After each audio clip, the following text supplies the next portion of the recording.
Assalamualaikum warahmatullahi wabarakatuh. Nama saya Maria Febrianti, kelas 12 IPA 3. Saya ingin menceritakan isi dari video tentang seseorang yang pernah bekerja di bank dan keluar dari bank karena ingin hijrah.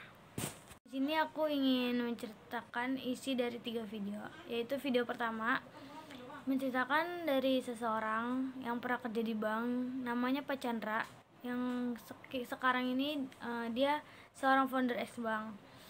Pak Chandra ini kerja di bank sudah lama, sangat lama, dan bahkan saat dia kerja di bank ini orang tuanya pun mengetahui pekerjaannya. Namun setelah lama dia kerja di bank, pada tahun 2004 orang tuanya itu sakit hingga tidak bisa bangun. Nah, orang tuanya itu tiba-tiba menyuruh Pak Chandra untuk bertemu dengannya. Nah, Pak Chandra pun bertemu dengan ibunya. Lalu ibunya berbicara tentang bertanya kepada Pak Chandra, kayak bertanya, apakah pekerjaan kamu sudah benar? Pak Chandra di situ merasa bingung karena pertanyaan beliau, karena beliau ini tahu pekerjaan Pak Chandra itu apa deh. Dan bahkan saat Pak Chandra masuk ke pekerjaan bank ini, beliau juga tahu dari awal masuknya gitu. Lalu kenapa dia bertanya seperti itu? Nah, ternyata beliau bertanya seperti itu karena ibunya Pak Chandra ini melihat berita tentang Majelis Rasulullah yang membahas tentang pekerjaan bank, bahwa pekerjaan bank itu sesuatu hal yang ribawi atau semacam riba. Namun di situ Pak Chandra belum memahami maksudnya itu, karena ibunya pun hanya bertanya seperti itu dan tidak membahas yang lainnya lagi. Nah, terus Pak Chandra pun menjawabnya dengan jawaban yang panjang gitu. Sedangkan ibunya hanya bertanya, apakah pekerjaanmu sudah benar? Sedangkan Pak Chandra menjawabnya banyak sekali. Nah, ibunya pun menjawab dari ucapan Pak Chandra ini. Dia bilang tidak perlu jawab panjang lebar karena ibu juga cuma bertanya seperti itu. Namun setelah itu ibunya mengucapkan, jangan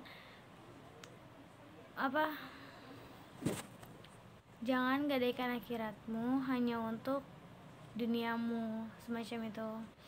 Nah, akhirnya di situ Pak Chandra kayak nggak paham maksudnya gimana, tapi kayak ya udah, dia kayak biasa aja gitu kan. Sampai walaupun sempat kepikiran, tapi juga dia kayak biasa aja gitu kan.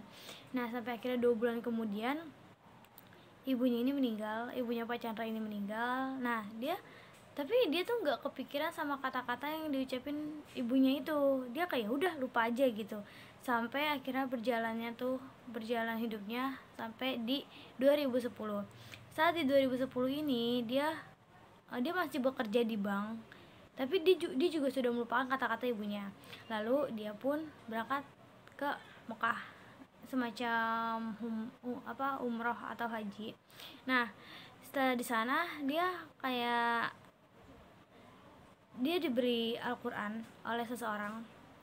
Nah, dia tuh bersama rombongan dipimpin oleh seseorang itu, yang bernama siapa ya, Al-Hakim ya kalau nggak salah, Al-Hakim. Nah, di situ dia itu dikasih Al-Quran sama orang itu. Nah, saat dia mau sholat, dia mencoba untuk membuka Al-Quran itu. Nah, dia membuka di surat Al-Baqarah. Dia bukanya tuh kayak asal aja gitu. Dia buka asal, terus terbuka di surat Al-Baqarah. Nah, saat terbuka di surat Al-Baqarah itu dia nggak ngebaca, dia cuma kayak ya udah, cuman lihat doang gitu. Nah, sampai besoknya itu dia pergi untuk sholat lagi. Dia membuka asal lagi Al-Quran itu. Nah, di situ saat dia buka asal itu yang keluar, dia membuka surat Al-Baqarah lagi. Dia buka surat Al-Baqarah, dan di surat Al-Baqarah itu kayak menjelaskan tentang sesuatu yang tentang membahas riba gitu. Cuman dia belum paham maksudnya itu gimana gitu dari ini tuh. Nah, akhirnya dia pun kayak dia baca sedikit, karena di Al-Quran itu ada terjemahnya. dia baca sedikit tapi dia juga belum paham. Akhirnya dia pun memutuskan untuk bertanya kepada pimpinannya yang di umur itu, Al-Hakim gitu. Terus dia nanya dong kayak tentang riba, tentang dia cerita, kayak dia bercerita tentang bagaimana pekerjaan dia, terus kayak tentang riba dan gimana ucapan orang tuanya yang kembali keinget sama dia karena dia 2 kali membuka Al-Quran tanpa membuka asal lah, itu munculnya surat Al-Baqarah dan pembahasannya itu tentang riba.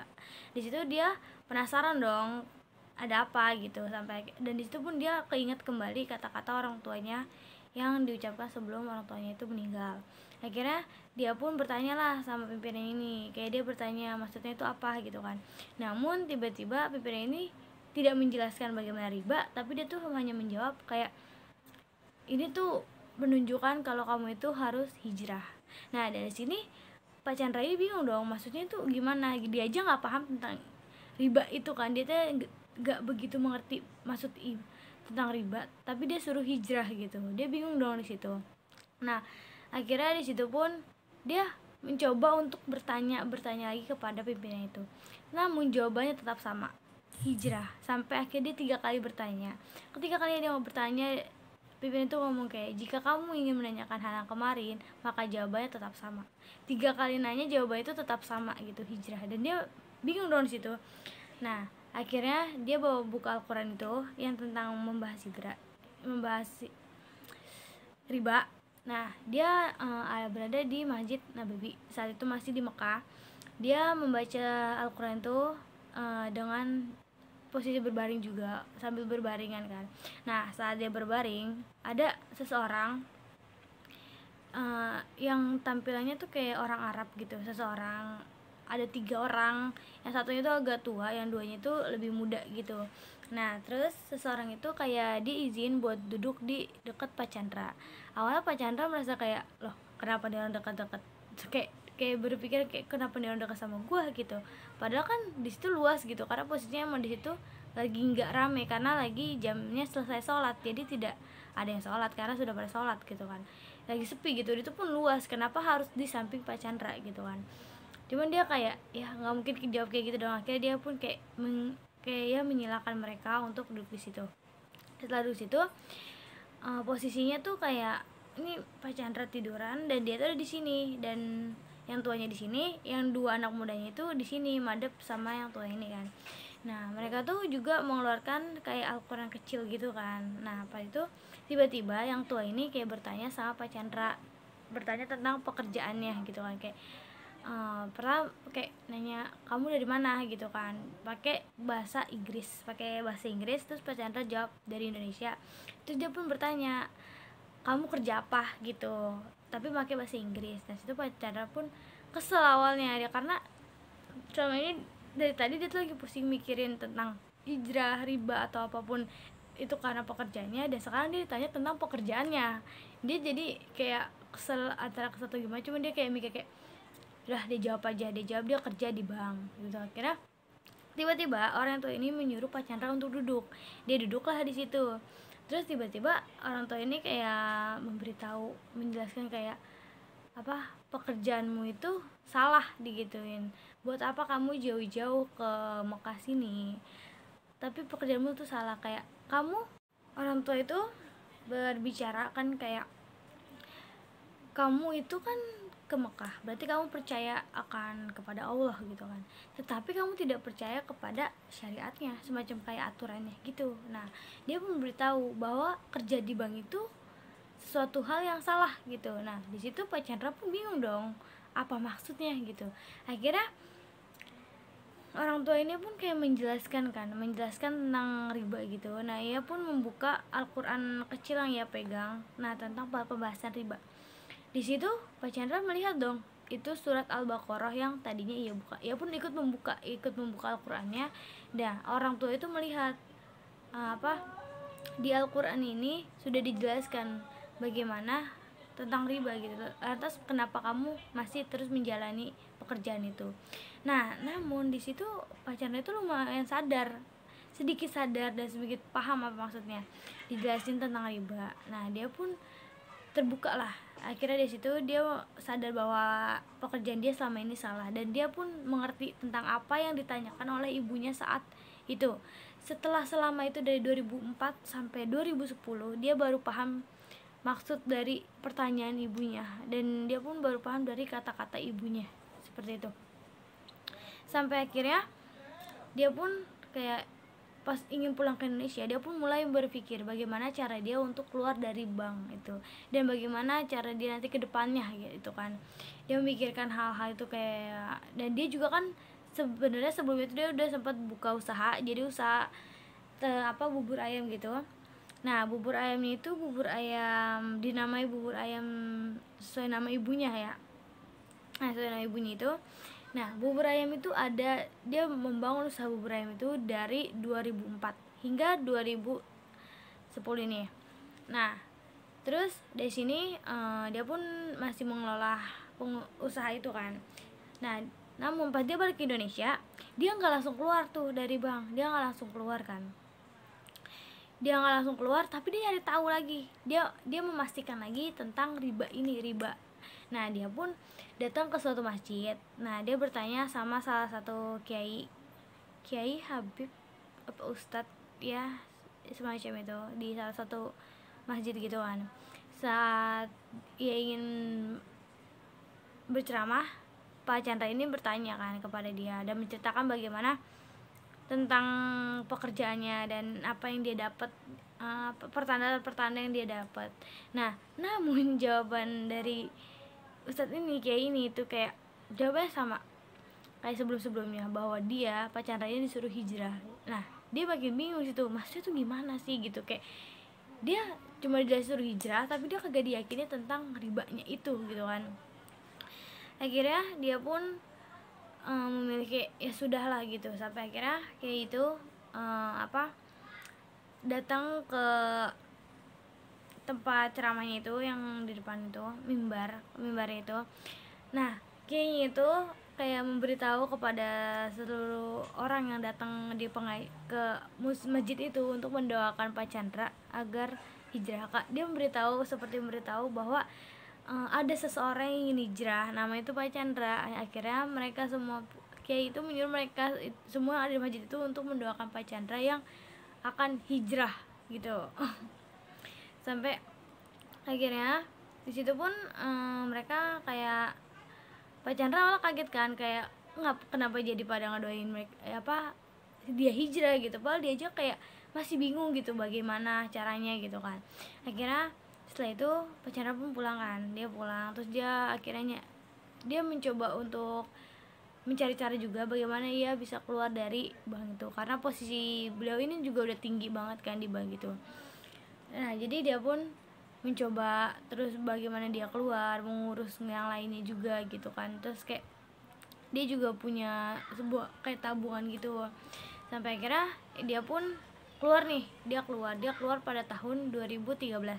Dia keluar pada tahun 2013. Nah, di situ dia keluar dengan pegangannya, dia punya tabungan dan dia juga punya usaha bubur ayam ini yang udah dibangun dari 2004. Kalau dihitung-hitung ya udah 9 tahunan. Sekarang aku mau membahas video yang kedua, yaitu lanjutan dari video yang satu tadi. Jadi ini lanjutan tentang kisah Pak Chandra. Nah, setelah itu kan Pak Chandra itu akhirnya hijrah lah, beliau ini hijrah. Tapi dia itu hijrahnya jadi 2 jilid, karena hijrah pertama beliau ini ada sesuatu hal yang salah gitu, maka akhirnya dia tuh ada 2 jilid hijrah gitu kan. Nah, di sini hijrah pertama ini dia menjalani hijrah selama 2 tahun. Nah, dia pun kayak biasanya ia yang selalu, dia kan punya usaha bubur ayam itu udah punya cabang kan, 5 cabangnya. Nah, dia pun membuka cabangnya lagi nih, membuka cabang 6 cabang kan. Cuman berbeda dari yang 5 cabang ini. Yang 5 cabang ini itu kayak biasa lah ya,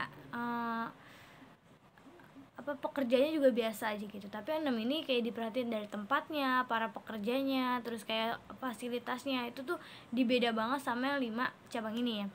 Nah, di situ pun Pak Chandra kayak berusaha mengolahnya gimana biar dia dapat keuntungan yang sama sesuai sama yang di bank saat dia bekerja di bank nih.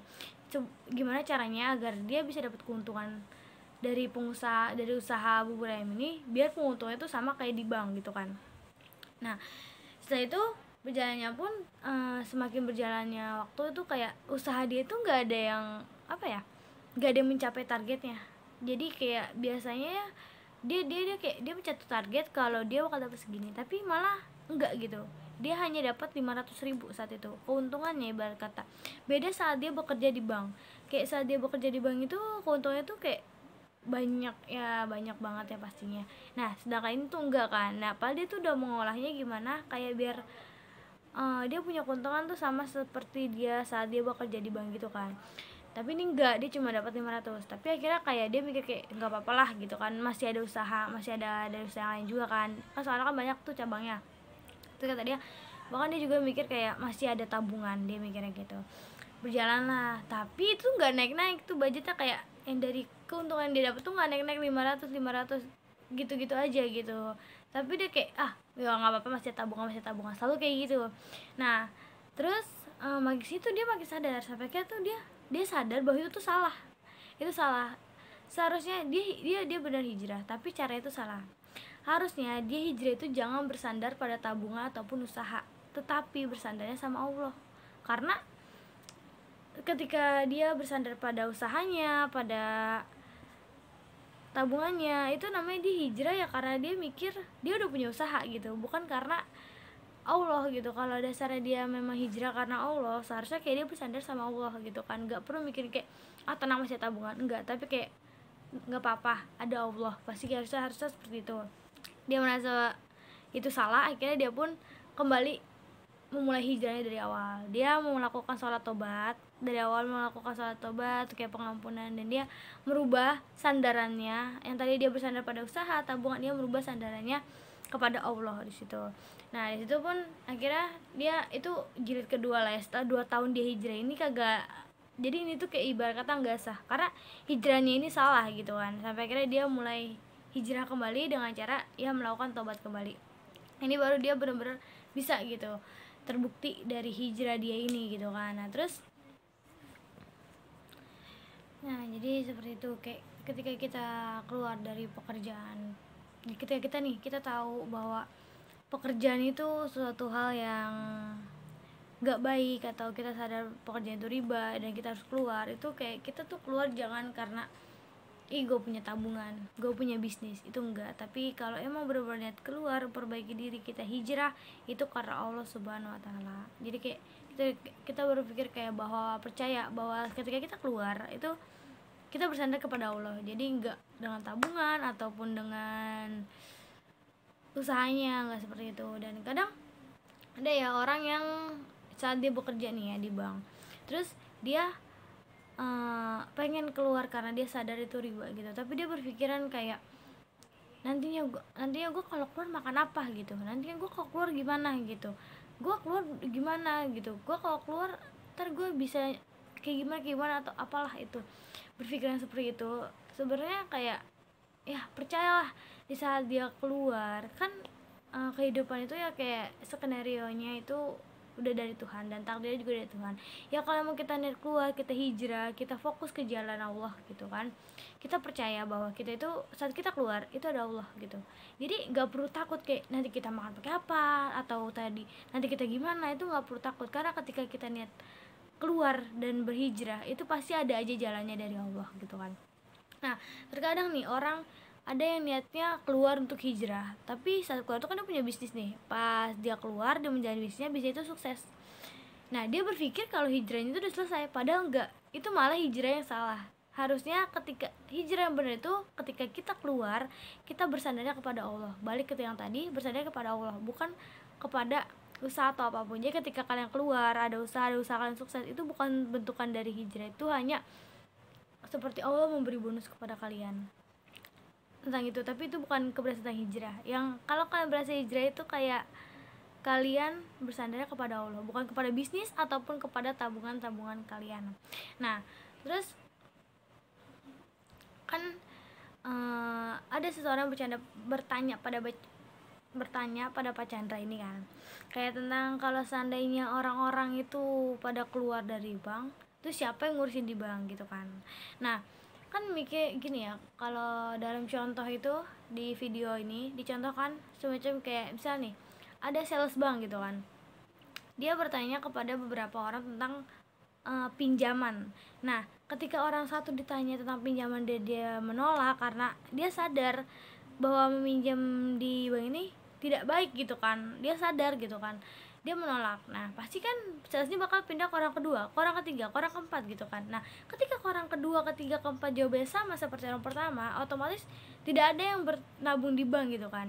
Nah, dia pasti akan mencoba mengajak orang lain. Nah, ketika di kota itu dia mengajak banyak orang dan tidak ada yang menerima, pasti dia akan berpindah kota ke yang lain.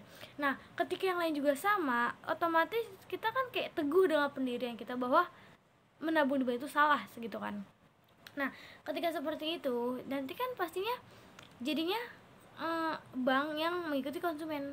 Jadinya ketika kitanya tegas gitu sama diri kita bahwa meminjam di bank itu riba gitu, nanti dari pihak banknya pasti bakal merubah caranya untuk mengikuti konsumennya.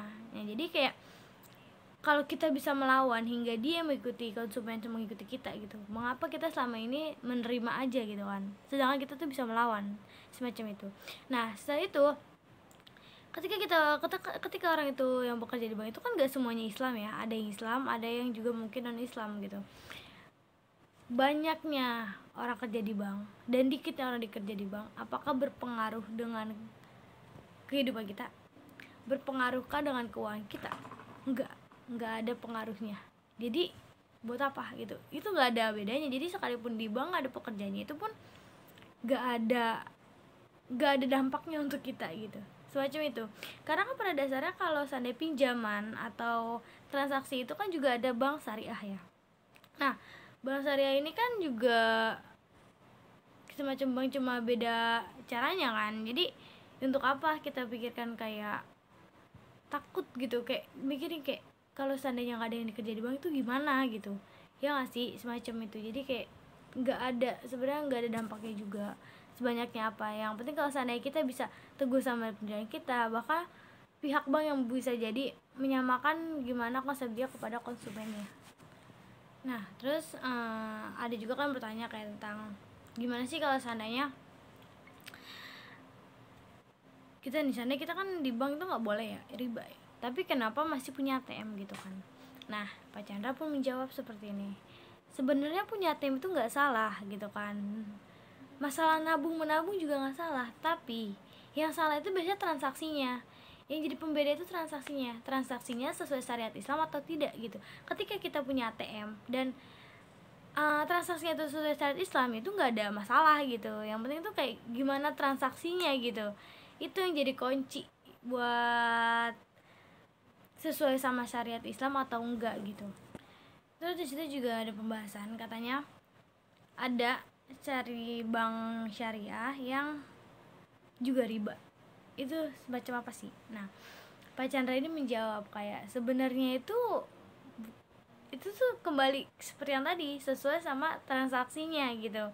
Jadi kadang tuh kan kalau sesuai syariah itu ya dia itu kan apa sih, ada tentang transaksi modal, transaksi jual beli, atau semacam transaksi yang sesuai kebutuhannya lah gitu.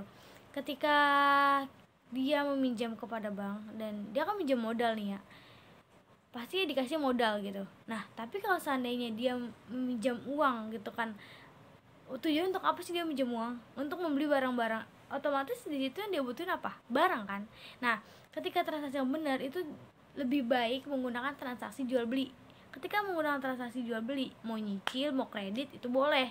Itu di dalam Islam itu nggak masalah. Dalam syariat Islam itu diperbolehkan. Asal sebelum ijab kabul pembelian itu harus dipastikan bahwa produsen seperti penjualnya ini sudah memiliki barang itu. Jadi ketika konsumen membeli barang gitu kan, pembelinya ini membeli barang kepada penjual ini harus udah punya barangnya itu. Jangan kayak transaksi jual beli, misalnya kayak mempercayai seseorang seperti si A sama si B gini kan. Nah, si A ini mempercayai B, minta wakili B untuk membeli motor. Nah, itu boleh aja, tapi dengan syarat si B ini beli dulu motornya. Nah, sudah ada motornya barulah melakukan transaksi dengan si A, ijab kabulnya seperti itu. Tapi kalau seandainya caranya cara dia melakukan itu dengan cara, nih si A ini kan minta wakil ini kan untuk membeli barang sama si B. Nah, tapi mereka melakukan ijab kabulnya dulu, baru setelah itu si B itu membelikan barangnya. Itu salah, itu enggak sesuai sama syariat Islam. Nah, itu yang bisa dimasuk dalam riba. Ujung-ujungnya apa? Barang yang dimiliki si A ini itu enggak sah barang dia, tapi itu tuh barangnya si B. Biar gimana caranya biar sah? Dia melakukan ijab kabul dari ulang gitu. Dia nggak bisa meneruskan itu. Jadi ketika dia memakai barang itu sama aja dosa karena dia memakai barang orang lain gitu. Jadi alangkah baiknya itu melakukan transaksi dengan cara dia udah punya barangnya gitu, seperti itu. Nah, ketika kalau transaksi modal, dia butuh modal berapa, ya kasih sesuai berapanya. Nah, untuk membayar ulang itu tuh diolah lagi dengan dia kan modal, atau otomatis dia bakal buka usaha atau membuka sesuatu. Nah, itu pasti uangnya diproses dulu kan, diproses dulu, diputar dulu jadi apa gitu, sampai akhirnya untuk membayar uang gitu. Enggak dengan cara ini dia minjem modal 100 juta terus dibayar 150 juta gitu lah contohnya. Nah, itu nggak bisa kayak gitu. Itu bisa dimasuk, itu nggak sah juga, itu termasuk riba gitu. Jadi pengembalian uangnya itu sesuai pemutaran usaha dia juga, seperti itu. Jadi terkadang itu kenapa bank syariah itu dibilang riba juga, karena transaksi dia itu salah. Itu benar ada jual beli, ada tentang modal, tapi caranya itu yang salah. Tapi kebanyakan orang berpikiran kalau itu bukan suatu hal yang penting gitu. Jadi kayak ya intinya kayak ginilah, intinya jual beli gitu, enggak ngeliatin syariahnya benar-benar. Nah, itu yang bikin salah gitu. Makanya zaman sekarang itu kenapa banyak bank yang bank syariah juga tapi nggak sesuai sama ajaran Islam. Jadi dari cara transaksinya, jadi semua ini tuh ya dari transaksinya semacam itu.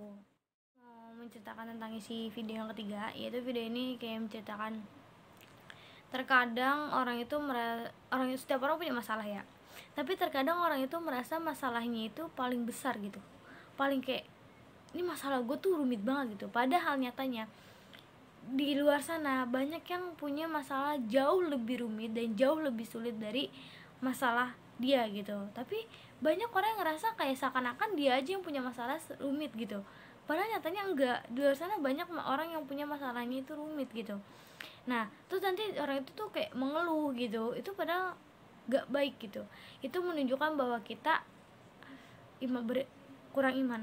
Ketika kita iman kita kurang, kita tuh selalu merasa masalah kita tuh paling besar, padahal nyatanya enggak. Di luar sana masih banyak orang yang punya masalahnya besar. Jadi ketika kita merasa seperti itu kita kurangnya iman. Dan ketika iman kita kurang, itu membuat mental kita juga kurang. Jadi kita selalu merasa bahwa masalah kita itu paling besar gitu, padahal mah enggak. Di luar sana masih banyak orang yang masalahnya besar, dan dari orang punya masalah besar itu masih ada yang lebih besar lagi. Jadi gimana cara kita mengatasi itu, kayak mempertebal iman kita agar kita tidak selalu beranggapan bahwa masalah kita itu paling besar gitu. Jadi ketika kita beranggapan seperti itu tandanya iman kita lah yang lemah. Nah, itu juga yang bisa membuat mental kita lemah, seperti itu. Ya, di sini aku mau memberikan bagaimana pendapat aku tentang menyikapi takdir, ikhtiar, dan tawakal. Nah, takdir itu kan terbagi menjadi dua, yaitu takdir mubram yang tidak bisa diubah dan takdir mualak yang dapat diubah. Di sini aku membahas kayak takdir mualak, yaitu jadinya kan ketika contohnya itu seperti ketika kita tidak pintar gitu kan. Nah, namun kita berusaha, kita berdoa gitu kan, berikhtiar dan bertawakal kepada Allah. Itu kita bisa menjadi orang pintar.